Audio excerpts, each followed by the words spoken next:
गीता में अर्जुन को स्वयं भगवान कह रहे हैं कि उस परमेश्वर की शरण में जा, उसके लिए उन संतों के पास जा जो तत्वदर्शी हो।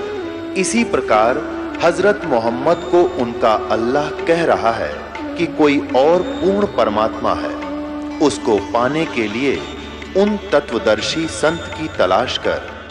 वो प्रभु कौन है, ये जानने के लिए कृपया अवश्य सुनिए जगत गुरु तत्वदर्शी संत रामपाल जी महाराज के अमृत वचन। ग्वालियर के सतेंद्र जी की कहानी किसी फिल्मी कहानी से कम नहीं है। एक समय था जब वे अपने परिवार के साथ देवी देवताओं की पूजा और मंदिरों में जाकर साधना करते थे। 2007 में एक संत ने उनके बड़े भाई नीलेश को ये कहा कि सही गुरु तलाश करो और सही गुरु की पहचान वो है जो सृष्टि की रचना का रहस्य समझा सके। कुछ समय बाद सतेंद्र जी के परिवार को एक ऐसे संत का पता चला जो इस प्रश्न का उत्तर दे सकते थे, और ये संत कोई और नहीं थे बल्कि संत रामपाल जी महाराज ही थे। परिवार के सदस्यों ने आश्रम में जाकर उनका सत्संग सुना और वहां से इनके जीवन का नया अध्याय शुरू हुआ। संत रामपाल जी महाराज से नाम दीक्षा लेने के बाद सतेंद्र जी और इनके परिवार ने अनेक चमत्कारों का अनुभव किया। ब्रेन ट्यूमर से जूझते हुए इनके भाई को संत रामपाल जी की कृपा से जीवन दान मिला। ऑपरेशन के दौरान मोबाइल में अचानक संत रामपाल जी महाराज द्वारा बताई गई आरती चलने लगी, जो इस बात का संकेत था कि संत रामपाल जी महाराज उनके साथ हैं। सतेंद्र जी के पिताजी को भी एक गंभीर बीमारी से मुक्ति मिली। डॉक्टरों ने सतेंद्र जी के पिताजी के पैर काटने की बात कही थी, लेकिन संत रामपाल जी महाराज से की गई प्रार्थना से उनका पैर बिल्कुल ठीक हो गया। इन सभी घटनाओं ने सतेंद्र जी और उनके परिवार को संत रामपाल जी महाराज की शरण में स्थायी रूप से बसा दिया और उनका जीवन हमेशा के लिए बदल गया।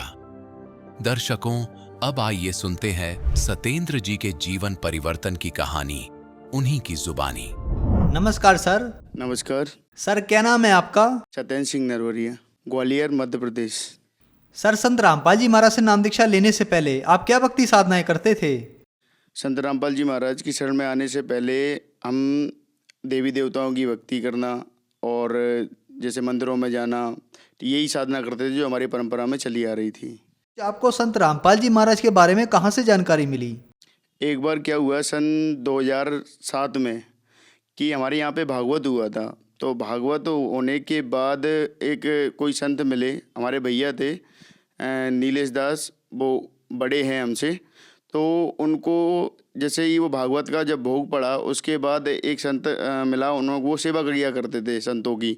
तो उन्होंने ये कहा कि हम गुरु उसको बनाएंगे जो ये बताएगा कि ये संसार की उत्पत्ति कैसे हुई है। तो उन्होंने कहा समय आने पर तुझे पता लग जाएगा। और इतना क्या कि वो संत जी चले गए। और फिर उसके बाद क्या हुआ, एक राघवेंद्र सिंह हैं जिन्होंने संत रामपाल जी महाराज से नाम दीक्षा ले रखी है। तो उन्होंने बताया कि जो जिसकी आप तलाश कर रहे हैं कि वो सृष्टि रचना कैसे हुई है, क्या हुई है, तो हमारे साथ चलो आप। मैंने कि कहाँ ले जा रहे हो हमें? तो मैंने कि हम तुम्हें लेके चल रहे हैं हरियाणा हिसार में, कि एक ऐसे संत हैं जो ये सब कुछ बताते हैं। तो वैसे ही उन्होंने परमात्मा की चाह थी पूरे परिवार को। हमारे माता पिता ने बाल योगेश्वर प्रेम रावत हैं जो सतपाल जी महाराज के छोटे भैया हैं, उनसे मम्मी पापा ने नाम ले रखा था। तो यही क्वेश्चन भैया किया करते थे, मैं गुरु बना लूँगा कि आप ये बताओ कि ये सृष्टि रचना कैसे हुई। तो किसी के पास कोई उत्तर नहीं था। तो वो राघवेंद्र दास जी के साथ गए। उसके बाद जब भैया पहुँचे, नहाया धोया, वहाँ सारी व्यवस्थाएं थी और संत रामपाल जी महाराज जी वहाँ सृष्टि रचना बता रहे थे। शास्त्रों के अनुसार जब प्रमाण देखे तो उन्होंने नाम लिया।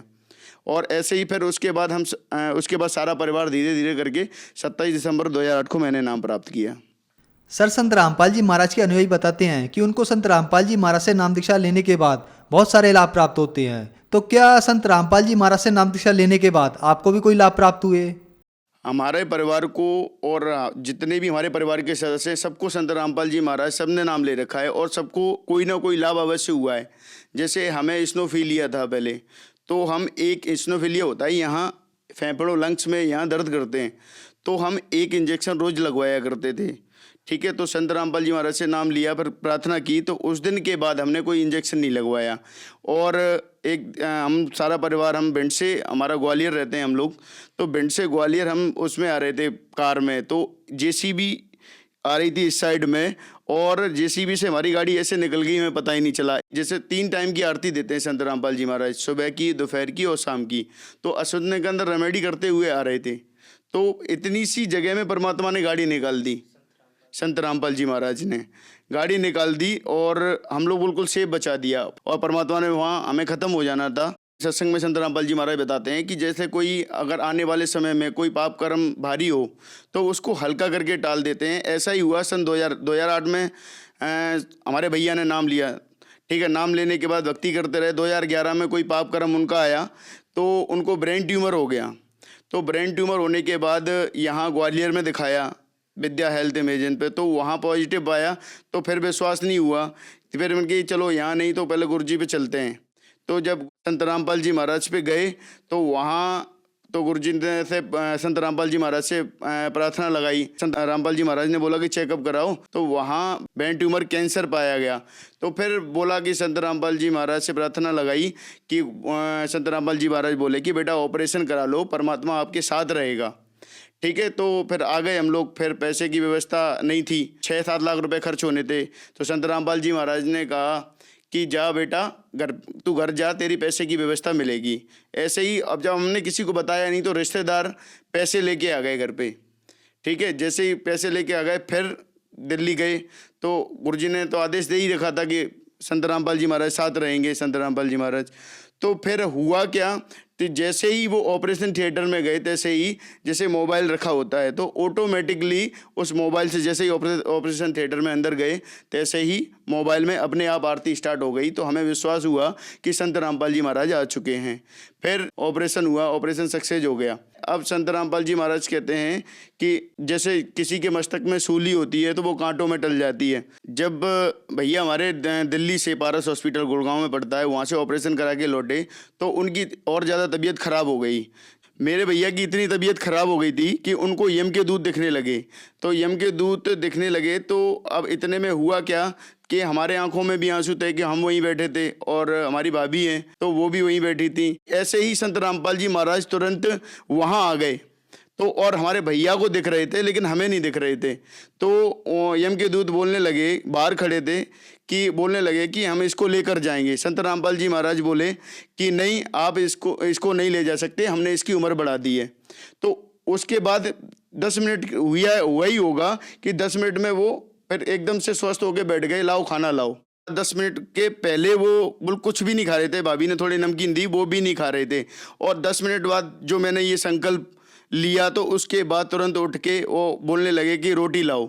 तो उसके बाद ऐसा लग रहा था कि वो बिल्कुल बीमार तो थे ही नहीं।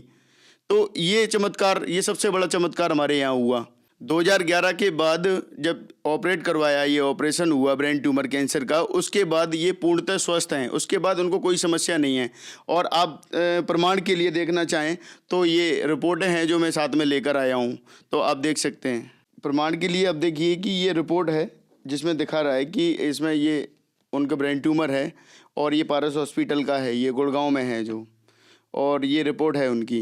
इस रिपोर्ट में ये है भाई कि मेरे ब्रेन ट्यूमर से लेफ़्ट साइड का हिस्सा पूरा गल चुका है। इस रिपोर्ट में ये लिखा हुआ है साफ साफ, आप देख सकते हैं कि इनका लेफ़्ट साइड का पूरा हिस्सा बिल्कुल गल चुका था ब्रेन ट्यूमर की वजह से।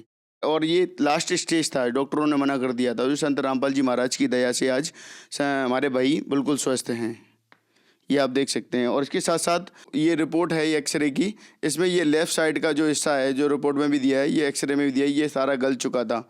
और डॉक्टरों ने 4 लाख रुपए जमा करा लिए थे स्टार्टिंग में और कह दिया था कि इसकी कोई गारंटी नहीं है कि ये ठीक हो जाएंगे, और साइन भी करवा लिए थे। और ये मान के चलो वो तो ख़त्म ही थे। तो हमने गुरुजी से प्रार्थना लगाई थी पहले, तो गुरुजी ने, संत रामपाल जी महाराज ने ये कहा था कि आप ऑपरेशन कराओ, परमात्मा साथ रहेंगे। और संत रामपाल जी महाराज वहाँ जब ऑपरेशन हो रहा था तो परमात्मा साथ में थे और ऐसा लग रहा था, महसूस हो रहा था कि परमात्मा साथ में है और वो ऑपरेट कर रहे हैं। जैसा कि वेदों में लिखा है कि सच्चे गुरु से नाम लेकर और सत साधना करने वाले की परमात्मा 100 वर्ष की आयु प्रदान करते हैं, ऐसे ही संत रामपाल जी महाराज से नाम लेकर और नाम दीक्षा लेकर अगर भक्ति करेंगे तो सारे सुख भी देगा परमात्मा और सारे लाभ भी होंगे और सारी दुख दर्द भी ठीक होंगे। जैसा कि आपने देखा कि हमारे भाई को ब्रेन ट्यूमर हो गया था, ब्रेन का कैंसर हो गया, तो नाम लेकर अगर शरण में नहीं होते तो आज मृत्यु निश्चित थी। ठीक है, तो ये लाभ हमें, विशेष लाभ हमें ये मिला, हमारा घर बर्बाद हो जाता। एक लाभ और बताता हूँ कि हमारे पापा को कैंसर से भी ज़्यादा खतरनाक बीमारी थी, जैसे गैंग्रीन बोलते हैं जिसको। तो उसमें क्या होता था, जैसे कांटा लग गया, कांटा लगने के बाद क्या पूरा ये पैर साइड में तो पूरा मवाद दौड़ गया। तो डॉक्टर बोले कि भाई ये क्या, इसको पैर को काटना पड़ेगा। तो अब जब पापा हमारे बिल्कुल रोए, क्योंकि उन्होंने भी संत रामपाल जी महाराज से नाम ले रखा है, तो इतना कहते हैं कि पैर कटेगा, तो वो सोचने लगे कि एक पैर से हम कैसे लगेंगे, तो वो बहुत भयंकर रोए। तो रोने के बाद उन्होंने हमें बताया कि ऐसे ऐसे उनके गुरु जी से प्रार्थना लगाओ, संत रामपाल जी महाराज से। तो उन्होंने प्रार्थना लगाई जैसे ही, तो उसके बाद डॉक्टर हैरान था कि भाई कल तो इतना मवाद था और आज क्या हो गया, आज क्यों सूख गया ये। तो बिल्कुल सूख गया वो, और आज तक वो स्वस्थ हैं। एक लाभ और बताते हैं, पापा को वो जा रहे थे बाइक से, तो बाइक से जा रहे थे, एक बच्चा आ गया था छोटा सा, तो उन्होंने एकदम ब्रेक लगाई, तो उनकी ये नाक भी फट गई यहाँ से, बिल्कुल गेरोस हो गए। तो और वहाँ परमात्मा ने रक्षा की, तो ये नाक फट गई थी, तो परमात्मा की दया से वहाँ भी कुछ नहीं हुआ। तो बहुत सारे लाभ परमात्मा ने हमें दिए इस सत साधना से। संत रामपाल जी महाराज से जब हमने नाम लिया, नाम लेने से पहले क्या है, हमारे यहाँ दारू का बिजनेस चलता था। तो जब नाम लेने के लिए गए तो संत रामपाल जी महाराज ने पापा से बताया कि आप क्या करते हो, तो उन्होंने बताया कि हम ऐसे ऐसे करते हैं। तो गुरुजी संत रामपाल जी महाराज बोले कि तुम्हें ये छोड़ना पड़ेगा, नहीं तो तुम्हारा पूरा परिवार का नाश हो जाएगा और कोई भी जीवित नहीं रहेगा। तो उसी दिन से पापा ने बिल्कुल ये ठेके वगैरह सब दे दिए और उन्होंने बिल्कुल छोड़ के एक सादा जीवन व्यतीत किया। तो आज वो बात सिद्ध हो जाती, जैसा कि हमारे सामने इतनी सारी कठिनाइयाँ आई, ब्रेन ट्यूमर का ऑपरेशन हुआ, पापा का पैर कटना था और भी एक्सीडेंट होने थे, उसमें हम सब खत्म हो जाने थे। तो आज वो सिद्ध हो जाती, वो संत रामपाल जी महाराज ने हमारे कर्मों से बिल्कुल मेट दी और मेट के बिल्कुल आज हम सुखी जीवन व्यतीत कर रहे हैं और अपनी भगवान की भक्ति कर रहे हैं संत रामपाल जी महाराज से नाम लेकर। पहले जब शराब का हम बिजनेस करते थे, हमारे पापा करते थे, तो उसमें क्या है 2 नंबर का पैसा आता था, तो उसमें जो पैसा आता था उसमें कोई सुख शांति नहीं थी। और आज हमने ये सारे धंधे छोड़ रखे हैं, हमारे पापा ने छोड़ रखे हैं। तो आज हम बेशक कम कमाते हैं, लेकिन वो पैसा जो कमाते हैं तो उसको बिल्कुल भी बीमारियों वगैरह इनमें खर्च नहीं करना पड़ता और आराम से जीवन यापन हमारा चल रहा है। जैसे कि पहले हम उससे 2-2 लाख रुपए आते थे, लेकिन फिर भी हमें शांति नहीं थी। क्यों नहीं थी? क्योंकि संत रामपाल जी महाराज बताते हैं कि जो कोई 2 नंबर का धंधा कमाकर अगर पैसा इकट्ठा करता है तो वो पैसा भी नहीं रहता और बीमारियों में लग जाता है और हमारे पाप कर्म बन जाते हैं। जैसे कि हमारे बन रहे थे, हमें पता ही नहीं था। जब संत रामपाल जी महाराज ने बताया कि इसको छोड़ दो, तो आज हम नाम लेने के बाद पैसे आते हैं। आज बिल्कुल कोई कमी नहीं दे रखी परमात्मा ने, संत रामपाल जी महाराज ने, लेकिन और फिर भी आज सारे सुख उसी हिसाब से परमात्मा सारे सुख दे रहा है। जबकि पहले हमारे मानसिक टेंशन रहती थी और बीमारियों से कहीं कोई बीमार हो गया, कहीं एक्सीडेंट हो गया, जैसा कि हमने बताया और रिपोर्टों में भी दिखाया। उसके बाद हम पूर्णतः, हमारा पूरा परिवार पूर्णतः स्वस्थ है और आज भगवान की भक्ति में सन 2008 से लेकर और आज तक संत रामपाल जी महाराज की हम भक्ति कर रहे हैं। तो जो श्रद्धालु आपको देख रहे हैं, आप उन्हें क्या संदेश देना चाहेंगे? उन सभी जो भी हमारे समाज में हैं और जो भी हमारे इससे पीड़ित हैं, इन बीमारियों से पीड़ित हैं, तो हम उनको यही संदेश देना चाहेंगे कि आप संत रामपाल जी महाराज से नाम लेकर और मर्यादा में रहते हुए अगर भक्ति करोगे तो संत रामपाल जी महाराज सारे लाभ देते हैं। जैसे कि आपने देखा कि हमारे घर में कितनी समस्याएं थीं और कितने सारे रोग थे, तो हमने नाम लेते लेते ये सारी समस्याएं दूर कर दी संत रामपाल जी महाराज ने। जब हमारी समस्याएं दूर हो सकती हैं तो आपकी क्यों नहीं? जब आप विश्वास करो और उनसे नाम दीक्षा लो और नाम दीक्षा लेकर अगर मर्यादा में रहते भक्ति करोगे तो मैं गारंटी से कह सकता हूँ कि कोई भी रोग, चाहे कैंसर, क्या ब्रेन कैंसर था ये संत हमारे भाई का, जो ब्रेन कैंसर ठीक हो सकता है तो आपका क्यों नहीं हो सकता? तो हम तो यही प्रार्थना करना चाहेंगे। दास तो संदेश कुछ नहीं दे सकता, लेकिन प्रार्थना जरूर करेगा कि आप संत रामपाल जी महाराज से नाम लेकर मर्यादा में रहते हुए भक्ति करोगे तो परमात्मा संत रामपाल जी महाराज सारे लाभ देते हैं। सर, संत रामपाल जी महाराज से नाम दीक्षा कैसे ले सकते हैं? संत रामपाल जी महाराज से नाम दीक्षा जहाँ विभिन्न जिलों में नामदान सेंटर हैं, कई चैनल आते हैं, उन पे संत रामपाल जी महाराज के नंबर चलते हैं, कॉन्टैक्ट नंबर चलते हैं। आप जिस जगह पे हो, जिस स्थान पे हो, वहाँ के कॉन्टैक्ट नंबर लेकर उन पे फ़ोन करके वहाँ के नज़दीकी नामदान स्थल को पता करके और वहाँ से आप नाम लेकर और फिर मर्यादा में रहते भक्ति करेंगे तो सारा लाभ देंगे संत रामपाल जी महाराज। धन्यवाद सर। धन्यवाद। दर्शकों, अभी आपने सुने संत रामपाल जी महाराज से दीक्षा प्राप्त करके सुखी हुए भक्त के अनुभव। अब देखिए जगत गुरु तत्वदर्शी संत रामपाल जी महाराज के मंगल प्रवचन। तो कहने का भाव ये है, दूसरे के दुख में दुखी सूरवीर हुआ करते हैं और कुरीतियों का विरोध वही लड़ा करते हैं, अत्याचारों के सामना वही क्या करते हैं। तो इसे तो आदमियों की भी हो सकता। और कहते ना तो माता बांझ रह ले वो अच्छी, अपना शरीर का नाश भी क्यों करे, कुतरू पाड़ के। जो ना भगत हो और ना कोई दान धर्म करने वाला हो और ना कोई सूरवीर हो, कहते फिर वो तो वैसे ही है, बस काम चलाओ सरकार। तो क्या बताते हैं, दुर्योधन से राजा होते संग इकोतर भाई। अब दुर्योधन राजा 101 भाई थे, एक से एक बलशाली, और 11 सोनी सेना साथ चले थी। अंडी पाक रहा था, नो कहते गीद भी दे ही नहीं खा सकी क्योंकि उसकी माँ की दृष्टि से वो पत्थर का हो गया था। इतना भी पुण्य नहीं ले सका, कोई पक्षी पशु खाकर उसको दुआ दे देता, इतना कर्महीन बन गया था वो। कहते राम नाम प्रहलाद पढ़े थे, अरना कुछ नहीं भाए। राम नाम प्रहलाद पढ़े थे, अरना कुछ नहीं भाए। नरसिंह रूप धरे नारायण, खम्भ पाड़ को ओए मन तू।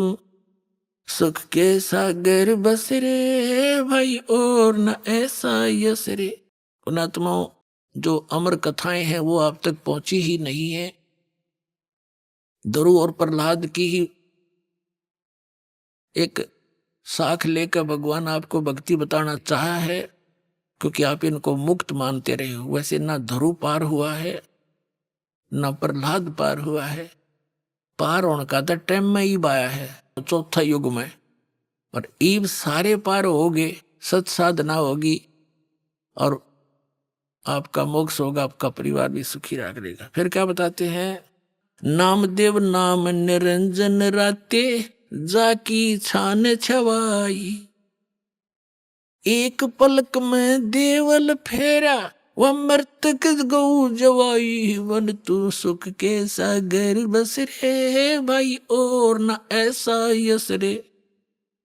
भाई काशीपुरी कबीरा होते, ताही लखोरे भाई। काशीपुरी कबीरा होते, ताही लखोरे भाई। बन के 100 बंजारा उतरे, 9 लाख बालद आई। मन तू सुख के सागर बस रे भाई और न ऐसा यस रे।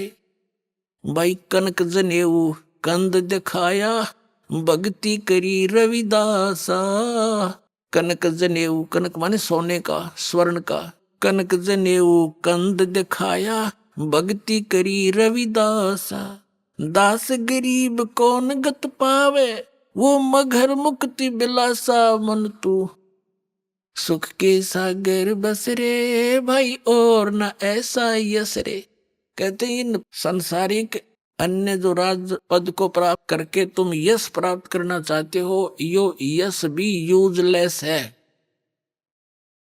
और भक्ति करोगे तो क्या बताते हैं कि जैसे आज तक परमात्मा के उन पुण्यात्माओं के भी यश पैरेलल चल रहे हैं। जैसे मीराबाई जी का यश है, ध्रुव प्रहलाद का यश है, रविदास जी का यश है, और कबीर परमेश्वर जी की एक दास भी, एक भगवान भी, एक अच्छे नागरिक भी, और एक तत्वदर्शी संत की भूमिका। वो स्वयं सारा ही कुछ थे, वो तो ऑल इन वन है परमात्मा थे। तो कहते हैं काशीपुरी कबीरा होते, ताही लखोरे बाई। के और तो तुम जो यश है उन्हें भूल जाओ। और कबीर परमात्मा एक धानक दुल्हा गरीब से होते थे, लीला करके दिखाते थे। और केसों से बन जा रहे हैं जिसके, नौलख बोलद आई ही मन तू सुख के सागर बस रे भाई, और न ऐसा यश रे। अगर यश भी है तो इस भक्ति में वो यश है जो एक आदरणीय रहेगा सदा। और वो बच्चे भक्त कुत्ते गधे नहीं बनेंगे, अपने ही स्टेच्यू पर मुत्ते नहीं गए। तो कहने का भाव ये है कि यहाँ भी आपको सहारा मिलेगा तो भक्ति से, और मोक्ष होगा सतलोक चले जाओगे। असली यश वहाँ है कहाँ, शंखों लहर मेहर की उपज कहर नहीं जा कोई, दास गरीब अचल अविनाशी सुख का सागर सोई। फिर क्या बताते हैं, ये संसार समझदा नाही कहंदा श्याम दोपहरे नु, गरीब दास ये वक्त जात है रोओगे इस पहरे नु। पुणात्माओं कलजा पटन हो जाए दास का। तो ये बातें सुनकर उन महापुरुषों का क्या उद्देश्य था, आपके दुख न देख के वो आत्मा से रो के कह रहे हैं कि ये संसार समझदा नाही कहंदा श्याम दोपहरे नु। तुम इन नकली यहाँ के यशों को सुख मान रहे हो और कहते हैं जब सत भक्ति नहीं करी, परम संत की शरण में भक्ति नहीं की, तो गरीब दास ये वक्त जात है, ये समय आपके हाथ से जा रहा मनुष्य का, रोया करोगे इस समय ने, यो फिर नहीं मिलेगा। समझा है तो सर दर पाओ, और नहीं रे ऐसा था। परम पिता परमात्मा पूर्ण ब्रह्म सारी सृष्टि के रचनहार कबीर परमेश्वर जी की असीम रजा से पुण्यात्माओं आप ये यथार्थ भक्ति ज्ञान सुन रहे हैं।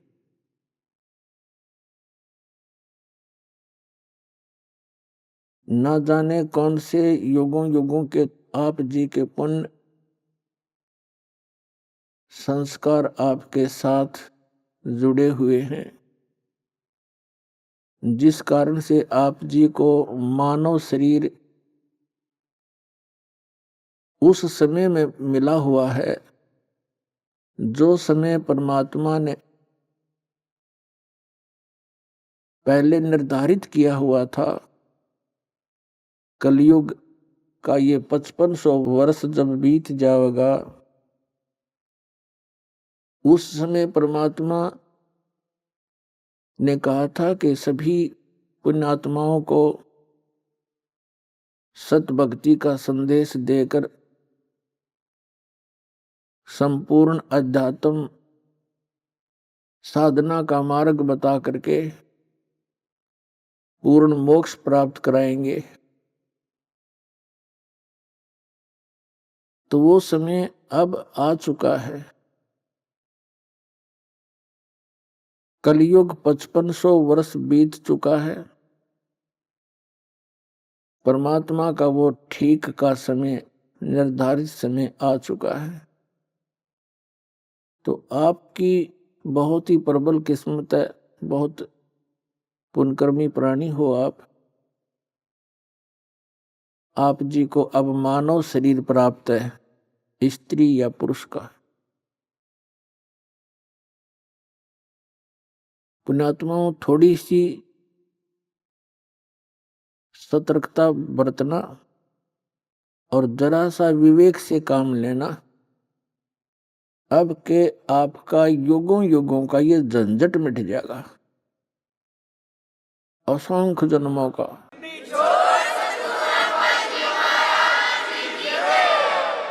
ये दीर्घ रोग लगा हुआ है अपने सभी को, जन्म और मृत्यु का। जब तक जन्म और मृत्यु है, सुख जीव को नहीं हो सकता।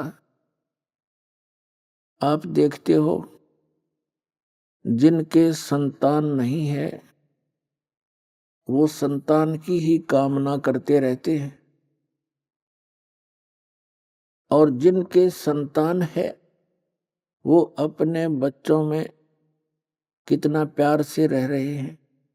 वो छोटे छोटे बालक कितने अच्छे लगते हैं, छोटे छोटे बच्चों को माता पिता कितने प्रिय लगते हैं। और एक सेकंड में ना जाने क्या बिजली गिर जावे इस गंदे लोक में, बालक ही मर जावे। एक बहन बता रही थी, जब ज्ञान हुआ कहने लगी कि मेरी ननद आई हुई थी, उसका छोटा सा बालक था 1-1.5 वर्ष का। वो मेरी सास के साथ यानी अपनी माँ के साथ बातें कर रही थी। लड़का वहीं खेल रहा था फर्श पे, और वहां कोई पंखा लगा रखा था। पंखे का एक तार निकल गया, उस स्विच में नहीं था, वैसे प्लग में सीधा ला रखा था। एक बच्चे ने मुंह में दे लिया। 1 घंटे के बाद माँ बेटी बात करके देखा बच्चा कहाँ है, देखा तो वो खत्म होया पड़ा है, टक्कर मार मार कर रो रही है। 2 मिनट पहले पता नहीं के निंदा चुगलियां कर रही होंगी, पता नहीं क्या क्या आशाएं लगा रखी होंगी।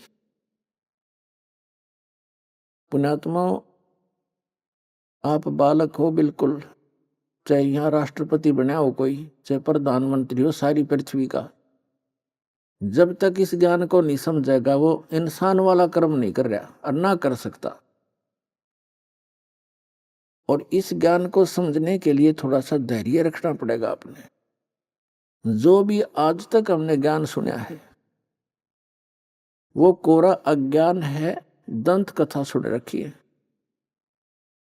और जब ये सत्य कथा आपके रूबरू होती है, समक्ष आती है, तो एकदम ये मन अड़ियल घोड़े की तरह चारों पैर गाड़ देता है, 100 ऑब्जेक्शन शंकाएं पैदा कर देता है।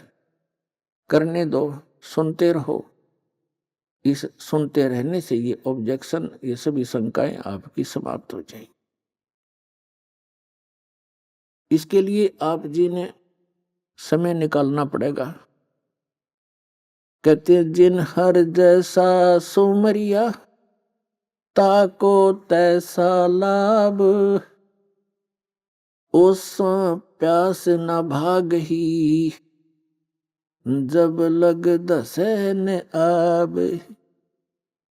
जिन हर जैसा सुमरिया, जिन्होंने जैसा भगवान का सुमरण किया, जितना समय लगाया, ताको तैसा लाभ, उनको उतना ही उसका लाभ प्राप्त होगा।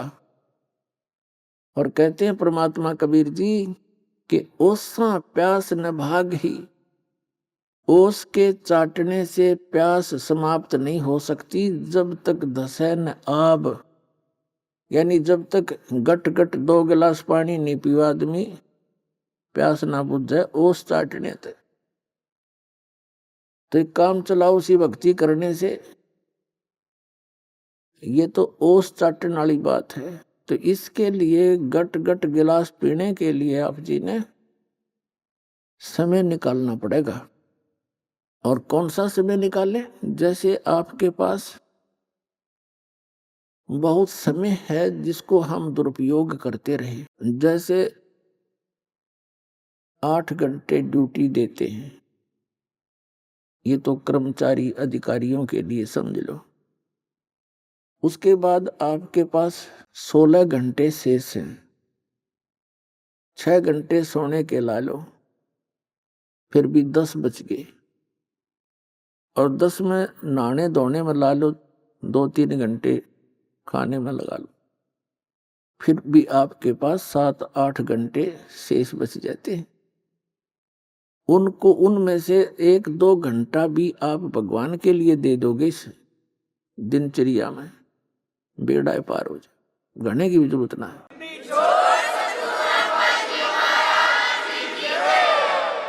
तो पुण्यात्माओं, जैसे हमने पहले शिक्षा का ज्ञान नहीं था और शिक्षा की कोई हम आवश्यकता भी ना समझा करते, हमने देखे हमारे दादे परदादे सारे अपने परंपरागत कार्यों को करते रहे। किसान है, किसान के काम में लगे रहे, पिछली सारी पीढ़ियों की जितने भी याद हैं।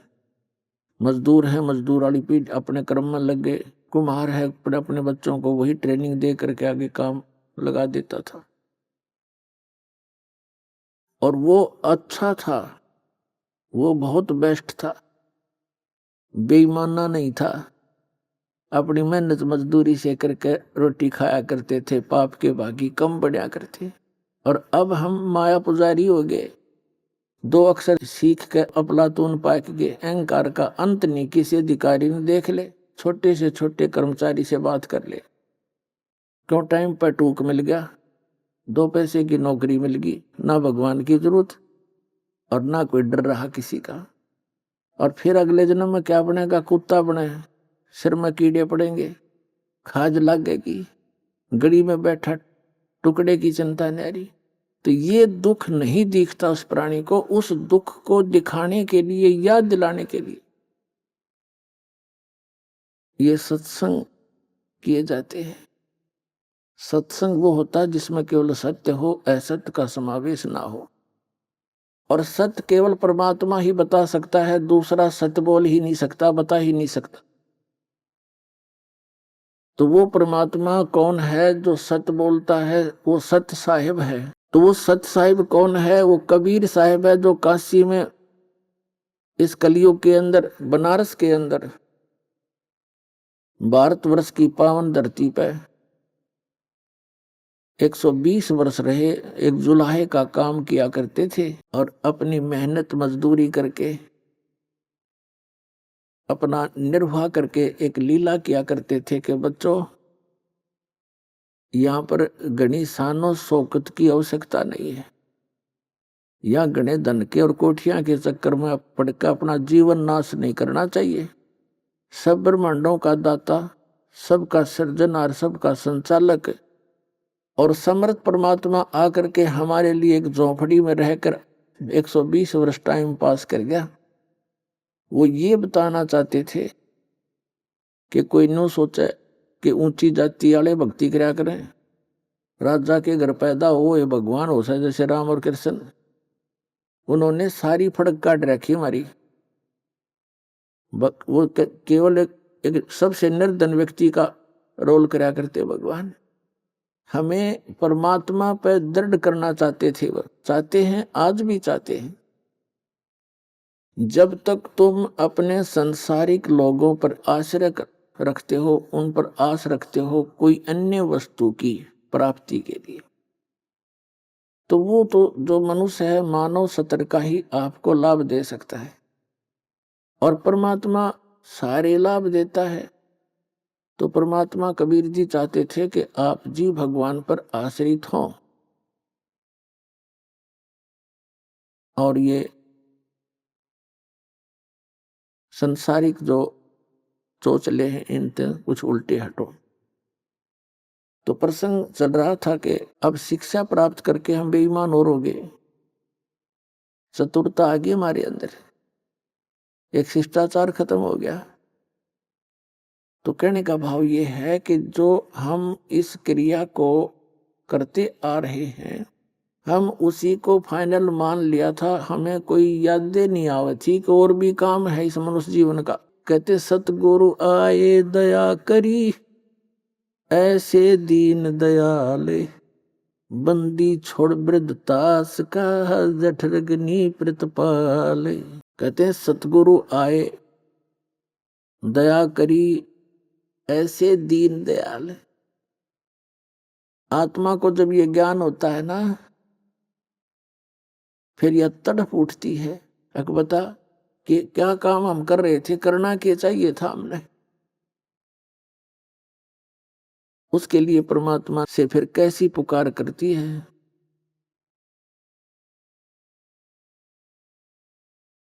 सतगुरु ने आण जगाई ये सखी, बरम भूल में सोऊं थी, साहेब ने आण जगाई है सखी, बरम भूल में सोऊं थी। जब ये आत्मा जागती है फिर इसके एकदम ये सतर्क होती है और विवेक करती है, क्या क्या काम कर रहे थे, क्या इतना ही काम था मनुष्य जीवन का।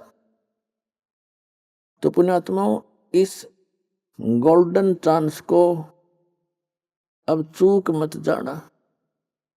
दास बार बार आपको सतर्क कर रहा है, ये दाव लगे आपका। कहते हैं आगे गए न बावड़े, रहते भी सब जहां, और बिन साहिब की बंदगी कहीं ठोड़ ठिकाना ना। जैसे मोती ओस का ऐसी तेरी आव।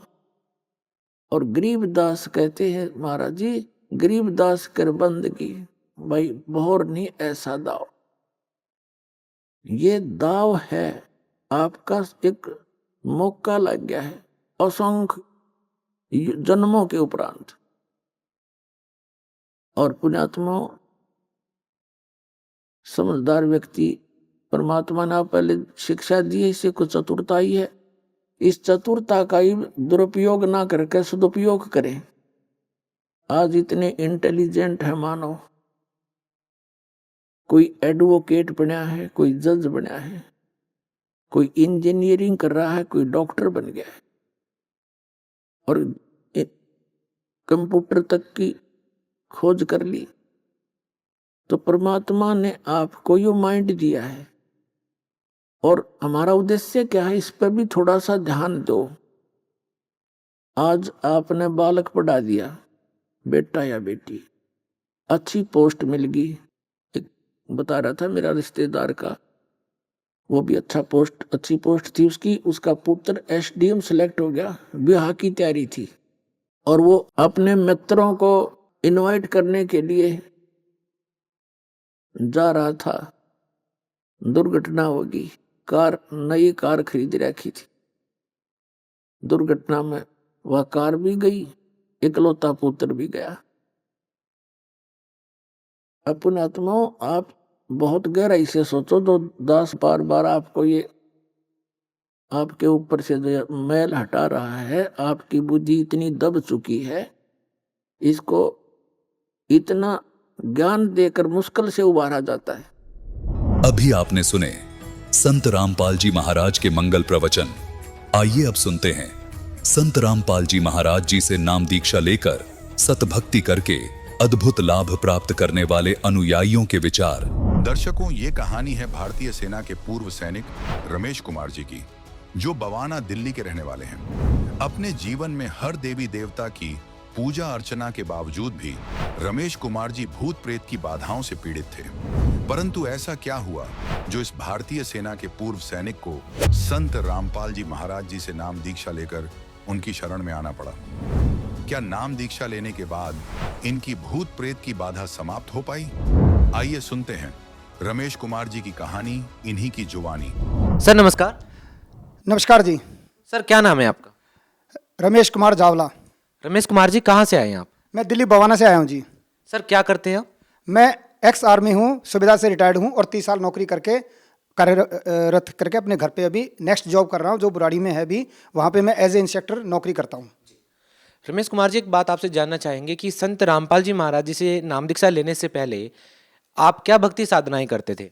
मैं हिंदू धर्म में प्रचलित तकरीबन सभी पूजाएं करता था। जैसे माता वैष्णो के नवरात्रे रखना, वो भी मैं रखता था 9 दिन, और छोटी छोटी बच्चियों के पाँव धो करके और अपने पूरे व्रत को पूरे 9 के 9 दिन निभाता था। साथ में हनुमान जी की भी और दुर्गा माता की भी, और जितने भी देवी देवता थे मेरे मंदिर के अंदर सारे के सारे सजे हुए थे, और मैं शाम को उनकी ज्योत भी लगाता था। और यहाँ तक कि हनुमान जी जो प्रचलन में हमारे हिंदू धर्म में हमेशा से रहे हैं, उनके मैं प्रॉपर जो है हनुमान चालीसा, उसमें एक आता है 7 बार पाठ कर जो ही, ऐसा उसमें वर्णन आता है।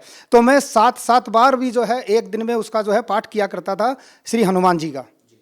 तो सर फिर संत रामपाल जी महाराज जी के शरण में आप कैसे आए, जो कि आप भक्ति पहले कर ही रहे थे? जी, ये भी एक अपने आप में भगवान की कृपा ही कहूँगा मैं, क्योंकि मुझे कुछ ऐसी प्रॉब्लम हो गई थी जो किसी भी पंडित से, ओझा से, तांत्रिक से, शाणे से, जिसको कहते हैं शाणे घर न खाने, लेकिन फिर भी मैं शाणों के पास भी मुझे जाना पड़ा अपने निवारण के लिए। मेरी भक्ति तो किसी काम आई नहीं, साथ में उनकी भी जो है जो भी क्रियाएं उन्होंने करी वो भी किसी काम नहीं आई। ये बड़ी हैरानी की बात है, और मैं सोच करके अचरज में पड़ गया हूँ। मैं खुद गीता जी को डेली नित्य एक पाठ भी करता था। मुझे उस गीता जी में भी कुछ अटपटा सा लगता था, आगे कुछ लिखा है पीछे कुछ लिखा है, मेरे को खुद को समझ में नहीं आता था। फिर मैं टीवी के ऊपर भी अन्य गुरुओं के सत्संग भी सुनता था, जब भी मुझे मौका मिलता, वो भी जो भक्ति बताते थे उसी हिसाब से मैं भक्ति भी कर रहा हूँ। और फिर अपने तरीके से भी कर रहा हूँ, गीता जी को भी पढ़ रहा हूँ। लेकिन ये कैसे हो सकता है कि मुझे लाभ ना हो? लेकिन जब मैं सतगुरु रामपाल जी महाराज की शरण में आया तो वही मंत्र, वही भगवान, वही सब कुछ, और फिर मुझे सतगुरु रामपाल जी महाराज के बताए अनुसार जो मैंने भक्ति करी तो उन्हीं देवताओं ने मुझे लाभ देना शुरू कर दिया। तो ये एक अपने आप में प्रश्न चिन्ह खड़ा करता है कि जो बाकी धर्मगुरु बता रहे हैं क्या वो सही है?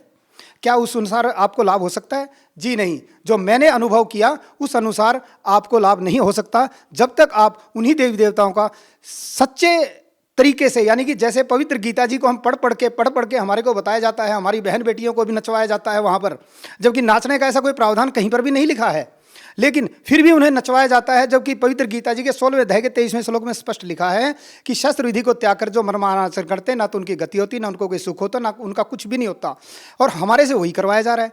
और हमने जब सदगुरु रामपाल जी महाराज की शरण में आने के बाद उन्हीं मंत्रों का, उन्हीं भगवानों का स्तुति करी तो हमें वही भगवान लाभ देने लग गए। तो आप सोच सकते हैं कि ये जो भी करवाया जा रहा है ये सब गलत है, मनमाना आचरण है, और मनमाने आचरण से आज तक कभी किसी को कोई लाभ नहीं हुआ, इसलिए हमें भी लाभ नहीं हुआ था। मैं आम जनता से प्रार्थना करता हूं और अपने विचार स्पष्ट तौर पर रख रहा हूं कि जो हमें पवित्र गीता जी में लिखा गया है एज इट इज नहीं बताया जा रहा है, उसके विपरीत बताया जा रहा है। कभी भी कहीं पर भी गीता वाचक के पास आप जाइएगा, वो सिर्फ मौखिक बोलेंगे कि गीता जी में ये लिखा हुआ है, गीता जी में ये लिखा हुआ है, लेकिन कभी भी आपको उसका पेज नंबर, श्लोक नंबर खोल करके नहीं दिखाएंगे। लेकिन ये काम हमारे सदगुरु रामपाल जी महाराज ने खोल करके दिखाया है, प्रमाणित करके दिखाया है कि जैसे पवित्र गीता जी के 7वें अध्याय के 15वें श्लोक में स्पष्ट लिखा है, तीनों गुणों की भक्ति करने वाले, यानी कि तीनों देवताओं की पूजा करने वाले, आसुर स्वभाव को धारण किए हुए मनुष्यों में नीच, दुष्कर्मी, मूढ़ लोग मुझे भी नहीं बचते, ये गीता ज्ञानदाता प्रभु यानी कि ब्रह्मदेव स्वयं ज्ञान दे रहे हैं। तो इसीलिए हमें जो मनमाने आचरण से, जो अपनी मनमाने तरीके से जो प्रवचन करते हैं, उन सभी से भी प्रार्थना है कृपया करके सही रास्ता और सही विधि को अपना करके ही हमें भक्ति करें, जो कि सदगुरु रामपाल जी महाराज जी हमें बता रहे हैं। लेकिन अन्य जो धर्मगुरु हैं वो हमारे को कभी भी इस सच्चाई से अवगत नहीं होने देते और हमारे को इससे दूर ही रखते हैं, बाकी अपनी अन्य कथाओं में उलझा करके, और हमारे को ऐसे ही भक्ति करवाते रहते हैं और अपने ही जाल में फंसा करके रखते हैं कुल मिला के। और ऐसे ही वेदों के बारे में आप देख सकते हैं कि वेदों में साफ और स्पष्ट लिखा हुआ है कि वो पूर्ण परमात्मा हमारे पाप कर्म काट सकता है। लेकिन जहाँ पर भी जिस भी इनकी पंडितों की तो बात छोड़ो, जितने जो संत हैं, जो उनसे संत की पदवी पर बैठे हैं, वो भी यही कहते हैं जब किसी को कष्ट आ जाता है, क्योंकि कई भक्तों से हमारी बातचीत होती है तो यही बोलते हैं कि जी ये पाप कर्म है, आपको भोगना पड़ेगा। जबकि सदगुरु रामपाल जी महाराज कहते हैं कि पाप कर्म पूर्ण परमात्मा काट सकता है और उसकी भक्ति से ही कट सकते हैं। तो ये भी हमारे साथ एक तरीके का धोखा हो रहा है। और मैं भक्त समाज से ये कहना चाहूँगा, ये मौका है। परमात्मा कहते हैं कि सिर समझा है तो सिर धर पाऊँ। आज मौका है, हमारे दादाजी चले गए, हमारे पिताजी चले गए, लेकिन ये भक्ति उन्हें नहीं प्राप्त हुई, तो भगवान ने अगर हमारे को अपनी शरण में लिया है तो हमें ये भक्ति और अभी मौजूद है, तो इस मौके का हमें सभी को फायदा उठाना चाहिए, पूरे समाज को उठाना चाहिए और अपने सतग्रंथों के अनुसार ही भक्ति हमें करनी चाहिए। सर, अब आपसे ये जानना चाहेंगे कि संत रामपाल जी महाराज जी आपको बताते हैं कि पापक्रम कट सकते हैं भक्ति करने से, तो आपसे हम ये जानना चाहेंगे कि क्या संत रामपाल जी महाराज जी से नाम दीक्षा लेने के बाद आपको क्या कोई लाभ मिले? जी, मैं आज जो आपके सामने खड़ा हूँ जीवित और स्वस्थ, ऐसा सदगुरु रामपाल जी महाराज ने करके दिखा दिया। मेरी मृत्यु 2008 में हो जाती, क्योंकि ये मैं इसलिए कॉन्फिडेंस से कह सकता हूँ क्योंकि मैं 1 के पास, 2 के पास, 3 के पास, कईयों के पास गया, सभी ने एक ही जवाब दिया कि भाई आपको ये समस्या, एक प्रेत बाधा थी मुझे। उसी प्रेत बाधा के अंतर्गत मेरे पिताजी चले गए इस दुनिया से, और वो उसके बाद मेरे को पकड़ लिया। और मैं एक फौजी होने के नाते मुझे पता था कि मैं फिजिकल फिट हूँ और मेरे को ये शारीरिक कोई भी प्रॉब्लम नहीं हो सकती, इसलिए मैं डॉक्टर के पास कभी भी नहीं गया। मुझे पता था कि मेरे को समस्या क्या है, इसलिए मैं इस रास्ते को नहीं मानता था, लेकिन फिर भी मेरी मजबूरी बन गई कि मुझे जाना। मैं उनके पीछे गया, मैं शाणे के पास भी गया, एक शाणे के पास गया, मैं वहाँ पर उससे पूछा कि भी कैसे कैसे करना, चावल लेना है, इसको खिलाना है, वारना है। तो मेरे दिमाग में प्रश्न उठता था कि भाई मैंने वारना क्यों है। तो बोला ठीक है, अभी बोला है तो बस मन मार करके मैं जाता था। कुत्ता भी मेरे से डरता था। आज मैं आपको अगर बताऊं तो शायद कोई जो भी मेरे को सुन रहा होगा पता नहीं यकीन करेगा कि नहीं करेगा। कुत्ते को मैं रोटी खिलाने के लिए जाता था, कुत्ता मेरे हाथ से रोटी नहीं खाता था। कुत्ता भी मेरे को डर करके मेरे से भागता था। मैं गाय के नज़दीक से निकलता था, गाय भी खुट्टे के चारों तरफ ऐसे जैसे तोड़ देती है खुट्टा, ऐसे भागती थी बुरे तरीके से। तो मुझे तो पता चल जाता था कि हाँ भाई मेरे अंदर वो है, वो दिखाई इंसानों को नहीं दे रहा है लेकिन जानवर को दिखाई दे रहा है। उसके बाद मैं ब्रेक मारता था गाड़ी के, मैं गाड़ी चला, मैंने बहुत गाड़ी चलाई है, मैं ब्रेक मारता था, मेरे से ब्रेक नहीं लगता था। और लास्ट में बिल्कुल एंड पॉइंट के ऊपर आकर के जब एक्सीडेंट होने वाला होता था तब जाकर के मुझे जो है ब्रेक लगते थे। मैं कई बार बचा ऐसे। तो अपने मन में ये धारा कि अब तू कभी भी भाई गाड़ी नहीं चला पाएगा, अब तुझे गाड़ी चला देना छोड़ देना चाहिए। तो मैं गाड़ी चलाना मैंने छोड़ा तो नहीं, लेकिन अब कम कर दिया मैं, क्योंकि मुझे मौत नज़र आने लगी। वैसे भी मुझे पता था कि मेरा शरीर डेली काला पड़ गया था। आज आप देख सकते हैं मैं बिल्कुल एकदम हठा कट्टा चंगा आपको नज़र आ रहा हूँ, और कॉन्फिडेंस भी, और सारा भगवान ने सब कुछ दे दिया मुझे। और उस समय मैं काला पड़ गया था, बिल्कुल सूख गया था। और मेरे अड़ोसी पड़ोसी भी ये कहते थे कि भाई ये जो है मतलब हो गया, इसको कुछ हो गया। वो जो हो गया वो मुझे पता था। मैं फिर इसी तलाश में रहा कि जब मैं इन भगवानों से थक गया, पूरी पूजाओं से थक गया, पूरे शानों से थक गया, पूरे जो है पीर पैगंबरों से भी थक गया, चारों तरफ से बिल्कुल निराश हो गया, तब मेरे एक दिन दिमाग में आई कि तू गुरु बना कोई। अब गुरु ही इस रोग को काट सकता, बाकी कोई नहीं काट सकता। चलो भाई, अब मैंने गुरु की तलाश शुरू करी। जब मैंने 2007 में गुरु की तलाश शुरू करी तो उस समय जो पिक्चर में थे वो आसाराम जी थे। तो आसाराम जी का टीवी के ऊपर, और बाकी और एक दो बाबा और थे जो डाडी डूडी वाले थे। तो मेरे को जो है उनका जो बाहरी जो सिस्टम है वो अच्छा लगा, मैं उससे प्रभावित हुआ। और मैंने वो प्रभावित होने के लिए मैंने बोला चलो इनसे नाम लूँगा मैं, इनको पता करो कहाँ हैं। मैंने जब पता किया तो वो अहमदाबाद में थे कहीं, बोला अहमदाबाद में है। मेरे मन में फिर एक प्रश्न उठा, अहमदाबाद तो हरियाणा, यहाँ से दिल्ली से बहुत ज़्यादा दूर है भाई, मैं हरियाणा का रहने वाला हूँ वास्तविकता में। तो मैं हे भगवान से मैंने एक प्रार्थना करी, हे भगवान यहीं के रोहतक तक के नज़दीक मिल जाए तो मेरा काम साथ ठीक ठाक बन जाए। बाकी गुरु की महिमा का इतना जब मुझे पता नहीं था, लेकिन मेरे मन में धारणा आई कि मैं यहीं कोई नज़दीक से मिल जाए तो मेरा काम बन जाए। तो मेरे को जब ये प्रॉब्लम थी तो मेरी बहन को भी पता था मेरी प्रॉब्लम का, जो कि पिंजौर में है भी। उन्होंने मेरे से पहले नाम ले रखा था 2-3 साल पहले, 2005 या 6 में। तो मेरी बहन, मैं छुट्टी पर आया हुआ था, तो मेरी बहन का मेरे पास कॉल आया कि भैया आप आ जाओ। तो मैं पिंजौर गया, वहाँ पे एक सीवण के पंडित हैं, सीवण एक गांव है करनाल के पास है। तो वहाँ पे मैं उनके पास गया तो उन्होंने, पंडित जियों ने, वो दुर्गा के पुजारी थे, उन्होंने एक इतना मुट्ठी भर के मिर्च जो है मेरे को मंत्र अभिमंत्रित करके और मेरे को दे दी, बोला इसको खा जाओ। मैंने उसको खा लिया क्योंकि मेरे को डर था। मैंने जैसे ही उसको खाया, खाते ही मुझे वो ना तो चरचरी लगी ना कुछ लगा। मैंने उसको जैसे ही उसको खाया मेरे मुख से ऐसे कुछ बाहर निकला, जैसे कुछ एकदम फक ऐसे, और जैसे ही वो मुख से जैसे हवा सी निकलती है वैसे निकला तो मैं बिल्कुल स्वस्थ हो गया। मैंने बोला पंडित जी मैं तो बिल्कुल सही हो गया हूँ, मेरे को तो कोई प्रॉब्लम ही नहीं है, अब तो मैं घोड़ा दोबारा से बन गया। बोला ठीक है जी। उसने कुछ नहीं बोला, उसने फिर हमारे को सच्चाई बताई कि भाई वास्तविकता ये वही बताई जो पहले किसी ने मुझे बता रखी थी, भाई आपके जो है प्रेत जो है बाधा है। तो मैं उसकी बात को मान करके चलो जी इसको दूर करो। फिर वो बोले जी इसका आपके घर पे जो भागवत गीता की पाठ करनी पड़ेगी। मैं बोला जी अभी तो करवाए थे मैंने, 25,000 रुपये लगे मेरे उसमें। बोले वो फेल हो गए, अब दोबारा कराओ। ठीक है भी, हम दोबारा करा देंगे, कोई बात नहीं। हमने सभी ने जो है प्रोग्राम करके दोबारा फिर भागवत गीता के मैंने छुट्टी भी ली। 7 दिन हनुमान मंदिर के ऊपर एक बड़ा हमारे यहाँ नहर है, वहाँ पे उन्होंने रखा पाठ। मैं डेली सुबह उनके लिए फल फ्रूट वगैरह वगैरह सब कुछ लेके जाता और वहाँ पे हमारा पाठ हुआ। उसके बाद भी जो है मेरा कुछ राहत ज़रूर मिली, लेकिन वो राहत फिर नहीं मिली। 2-4-10 दिन के बाद फिर मैं वो पंडित जी को बोला, मैं कहा पंडित जी फ़ोन करके मेरा तो जो है काम बना नहीं। वो बोले जी 42 दिन का पीरियड है, आप थोड़ा सा इंतज़ार कीजिए। चलिए जी ठीक है। फिर एक और पंडित था उन्हीं के साथ में, उन्हीं की टीम में जो है, वो बोला जी तो आप मेरा नंबर ले लो, आपको कोई तकलीफ होती है ना तो मेरे को कॉल करो। तो मैं उसी को कॉल करता था, तो वो मेरे नाम के कोई मंत्र जाप करता था, मुझे थोड़ा बहुत राहत उससे। मैं लेह में था उस समय, क्या बोलते हैं उसको, पानी के अंदर सिंदूर डाल करके सुबह सुबह जो है सूरज को देना होता है, तो मैं वो कार्रवाई करता था, सवेरे उठ जाता। और उसके अलावा भी मेरे को जो है जो भी मंत्र वगैरह छोटा मोटा दे रखा था तो मैं उसको, लेकिन फिर भी मुझे इतनी ज़्यादा राहत नहीं मिल रही थी। लेकिन मैं लगा ज़रूर था क्योंकि और कोई चारा मेरे पास था ही नहीं। तो वो पंडित जी कुछ करता तो था, फिर उसके पास इन्वर्टर भी नहीं था। वो एक दिन मेरे को ज़्यादा तकलीफ हुई तो मैंने उसको फ़ोन किया तो बोला जी मैं आपके नाम कैसे जपूँ, मेरे पास तो इन्वर्टर भी नहीं है, मेरे पास यहाँ लाइट नहीं है, हरियाणा में लाइट नहीं रहती।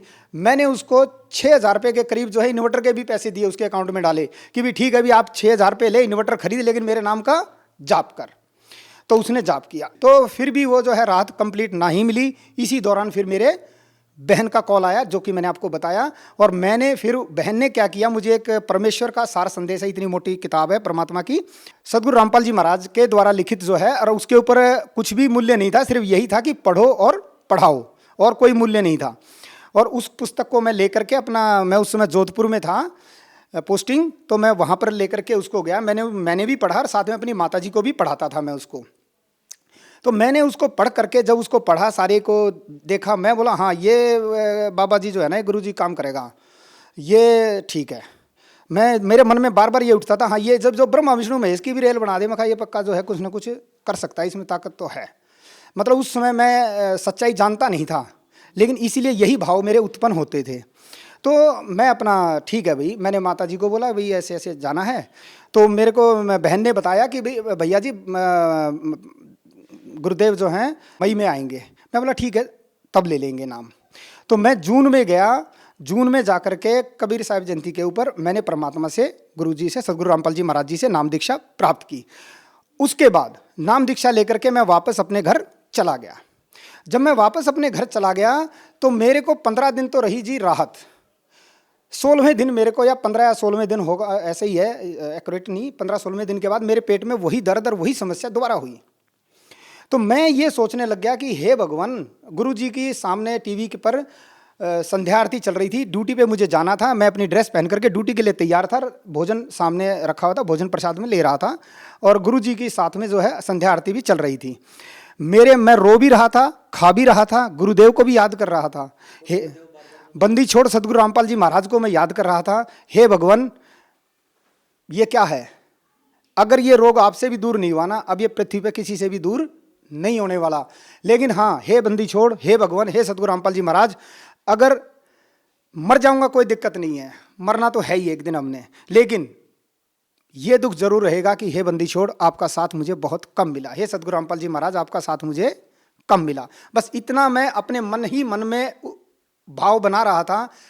विदिन 5 to 7 मिनट्स मेरा दर्द ये नहीं पता कहाँ चला गया। वो दिन है और आज का दिन है, बंदी छोड़ सदगुरु रामपाल जी महाराज की दया से स्वस्थ हूँ, मस्त हूँ, बढ़िया हूँ, अच्छी नौकरी करके आया हूँ और अच्छी ही नौकरी अभी कर रहा हूँ। परमात्मा की ऐसी ही दया रही है मेरे ऊपर कि उसका मैं कोई गुणगान नहीं कर सकता, कोई बयान नहीं कर सकता। और तो और मेरे बच्चे को भी, मेरा लड़का, आप यकीन नहीं मानेंगे, क्या किसी भी बच्चे का अस्थमा ठीक हो सकता है? किसी का भी, किसी भी डॉक्टर साहब से पूछिए आप, नहीं हो सकता। अस्थमा ठीक होता ही नहीं है, सांस की बीमारियों कभी ठीक नहीं होती है। और उसके बाद उसके सिर में ऐसी पीप बनती थी जैसे फोड़े फुंसी की पीप होती है। मैं डेली उसको रेजर से जो है हर रगड़ता था, डिटॉल लगाता था, 2-4 दिन राहत मिलती थी, फिर वही पापड़ी लग जाती थी। कुल मिलाकर के बच्चे का जीवन बर्बाद था। सर्दियों में हमें डर लगता था, हे भगवान इसका सांस ना निकल जाए, ये मर ना जाए, इसकी मम्मी परेशान, मैं परेशान। तो फिर भगवान से ही अरदास करते थे, हे भगवान कुछ करो आपकी शरण में। तो प्रमुख सदगुरु रामपाल जी महाराज जी से अर्ज करें, क्योंकि जिस परमात्मा भी कहते हैं आगे पीछे नीम तड़ है। हमने तो छोटा सा भी दर्द हो जाए, अब तो ऐसा हालत हो गई है कि बुखार भी हो जाए या अभी जैसे कुछ भी हो जाता है, जाड़ में भी दर्द हो जाता है, हे भगवान, सदगुरु रामपाल जी महाराज सीधा वहीं लौट जाते हैं और परमात्मा राहत तुरंत देते भी हैं। तो उस बच्चे का आज सिर का फांस भी दूर हो गई है, वो पीड़ा भी दूर हो गई है, पीप भी बननी बंद हो गई है, और श्वास की बीमारी तो पता ही नहीं चली कहाँ चली गई है। और एक जो कभी ना ठीक होने वाली बीमारी भी उसकी ठीक हो गई, और वो फिजिकल में आज की डेट में कहीं पे भी किसी से पीछे नहीं है। वो फिजिकल में वो उसने बीएसएफ का फिजिकल क्लियर किया हुआ है, यानी कि बीएसएफ में वो एज ए ऑफिसर भी उसने सब इंस्पेक्टर भी क्लियर किया हुआ है, एज ए सिपाही भी क्लियर किया हुआ है। उसके बाद और भी जितने भी फिजिकल थे उसने सारे के सारे क्लियर किए हुए हैं। ऐसा बच्चा जो कि श्वास की बीमारी है, आप सोच सकते हो कि वो कभी भी किसी भी सूरत में आगे, जिसका सांस ही फूल जाता है भागेगा क्या। लेकिन आज वो जो है बिल्कुल घोड़े के माफिक है मेरा लड़का। और परमात्मा की दया से उस बच्चे ने अभी वो डीडीए में नौकरी कर रहा है। भगवान ने उसको 2-2, 3-3, 4-4 नौकरियां दी हैं। पहले उसको रेलवे की नौकरी दी। मैं भगवान के आगे फिर रोया कि हे भगवान, रेलवे में चला गया है, वो हिमाचल में चला गया, इतनी दूर चला गया है, कैसे तो भक्ति करेगा, 4-4 दिन का वहाँ जाना है, क्या करें। उसकी नौकरी फिर हमने छुटवा दी। तो उसके बाद परमात्मा ने फिर हमारी सुन ली, फिर उसको यहाँ डीडीए में नौकरी दे दी। और उसके बाद तो नौकरियों की उसके पीछे जैसे लाइन लग गई। दुनिया कहती है बेरोजगारी बेरोजगारी, उस बच्चे के लिए रोजगार की कमी नहीं है। कभी उसका जो है बीएसएफ में सिलेक्शन हो रहा है एज ए सब इंस्पेक्टर, कभी उसका सिलेक्शन हो रहा है डीडीए में, कभी उसका सिलेक्शन हो रहा है 3rd जगह। मतलब उसके तो सिलेक्शन ही सिलेक्शन परमात्मा ने ऐसे दे दिया कि बेटा तू जो नौकरी करना चाहता है तू कर। तो भगवान के द्वारा दिए गए लाभों की तो कोई भी काउंटिंग नहीं है। सदगुरु रामपाल जी महाराज जी ने हमारे को इतने लाभ दिए, मेरे को भी लाभ दिया, मेरे बच्चे को भी लाभ दिया, मेरे परिवार को भी लाभ दिया। इतने लाभ दिए हैं मैं गिनवा नहीं सकता किसी भी सूरत में। सुबह से शाम हो जाएगी, शाम से फिर दोबारा सुबह हो जाएगी, लेकिन वो लाभ मैं गिनवा नहीं सकता। मेरे सदगुरु रामपाल जी महाराज जी ने इतने मतलब छोटे से लेकर के बड़े भी, यहाँ तक कि मेरे गाड़ी का, मेरे स्कूटर का जो है केबल भी टूट गया। बिना केबल के, बिना ब्रेक के मैं अपने घर तक पहुँच गया। घर जाकर के मुझे पता चला कि तेरे स्कूटर का जो है केबल टूट गया है। तो ये आप सोच सकते हैं कि रास्ते में किसने ब्रेक लगाए भाई? तो सदगुरु रामपाल जी महाराज जी ने तो ब्रेक लगाए होंगे, और कौन लगाएगा? वो तो मेरे को घर पे जाके पता चला कि इसके ब्रेक नहीं लग रहे। वो सीधा जाकर के जब लगा उसमें दीवार में जाके टकराया।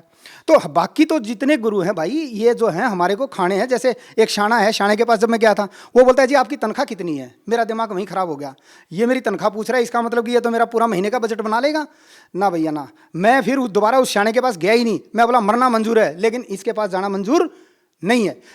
भारतीय सेना में एक शीर्ष पद पर बैठे एक अधिकारी की आस्था एक संत के ऊपर इतनी ज्यादा क्यों है? बेशक आप सही कह रहे हैं, इसमें कोई शक नहीं है कि हम देश की सीमाओं की रक्षा के लिए हैं और रक्षा कर रहे हैं। लेकिन हमारे शरीर की रक्षा कौन करेगा? हमारी रक्षा कौन करेगा? हमारे पाप कर्मों से हमें कौन बचाएगा? उसके कौन रक्षा करेगा? वो जो रक्षा है, सुरक्षा है, वो हमें सदगुरु रामपाल जी महाराज प्रदान कर रहे हैं। अब हमें अगर किसी भी प्रकार के पाप से बचना है, पाप के घेरे से बचना है, तो उस सीमा से भी रक्षा सदगुरु रामपाल जी महाराज कराते हैं। और ऐसा जो परोपकारी कार्य हमारे, और वो तो रक्षा एक बहुत समझ, तो भगवान कहते हैं कि रूंगे में है, यानी कि फ्री में है। लेकिन वास्तविक जो सुरक्षा प्रदान कर रहे हैं परमात्मा गुरु जी सदगुरु रामपाल जी महाराज, वो इस काल से छुटाने की है। यानी कि इस ब्रह्मांड से पूर्ण मोक्ष तो दुनिया बोलती है कि मोक्ष करा देंगे, मोक्ष करा देंगे। मेरे को भी पहले नहीं पता चलता था मोक्ष क्या चीज़ है। बाद में पता चला धीरे धीरे गुरु जी के सत्संगों से कि मोक्ष उसको कहते हैं जब ये जन्म और मृत्यु से छूट जाते हैं, उसको मोक्ष कहते हैं। तो ये जो सुरक्षा है, ये परमात्मा हमें दिलाते हैं। सीमाओं की रक्षा से ज़्यादा तो हमारी आत्मा की रक्षा सदगुरु रामपाल जी महाराज कर रहे हैं। और आने वाले समय में, अभी तक तो हुआ नहीं, आने वाले समय में भी शायद ही कभी कोई संत हो जो इस तरीके से आपकी रक्षा कर सके। इसीलिए आज पूर्ण मौका है, संपूर्ण मौका है। इस मौके को अपने जीवन काल रहते हुए, यानी कि अपने मनुष्य जन्म के रहते रहते समझ जाओ, जिससे कि आप इसका लाभ उठा सकते हैं। और सदगुरु रामपाल जी महाराज आपको वो सुरक्षा प्रदान कर देंगे जिसके लिए हमारे को ये मनुष्य शरीर दिया गया है। अंत में मैं आप सभी से इतना ही प्रार्थना करूंगा कि आप सदगुरु रामपाल जी महाराज द्वारा लिखित के साथ साथ प्रमाणित उन सभी पुस्तकों को पढ़िए, ज्ञान अर्जित कीजिए। ज्ञान होगा तो समाधान अपने आप होगा, इसीलिए उसको खोलिए। अभी कल मुझे एक ऐसा भगत जी मिला, उसने मेरे को हमारी किताब जब मैंने उसको बताया, बोला जी इतने नंबर पे ऐसा ऐसा लिखा है, दिखाओ भाई क्या लिखा है। तो मैंने उसको देखा तो वो बोला मैंने इसके बाद इसको पढ़ना बंद कर दिया, हाँ ये तो उल्टा लिखा है बोला इसमें। तो मैंने उसको ये बोला कि मैंने आंखें बंद कर ली हैं, अब बताइए क्या है, दिन है कि अंधेरा है, अंधेरा है कि रात है? बोला जी दिन तो दिन ही है। मैंने आंखें बंद करी है तो मेरे लिए अंधेरा है, लेकिन वास्तविकता में वो दिन है। मेरे आंख बंद करने से सच्चाई छुप नहीं सकती, जो सच्चाई है वो तो सच्चाई ही है, तो उसको पढ़ने में ही हमारा हित है। तो सभी भक्तात्माओं से प्रार्थना है, इस परमात्मा सदगुरु रामपाल जी महाराज द्वारा लिखित सभी प्रमाणित पुस्तकों को पढ़िए। फिर भी अगर आपका कोई शंका रहता है तो हिंदू धर्म के जितने भी ग्रंथ हैं उनको भी खोलिए और उन दोनों को टैली कीजिए, मिलाइए, मिलान कीजिए। मिलान करके जब आपका पेटा भर जाए, जब आपको संतुष्टि प्राप्त हो जाए, उसके बाद आप इस पथ पर आगे कदम बढ़ाइए। बहुत बहुत धन्यवाद जी। सत साई।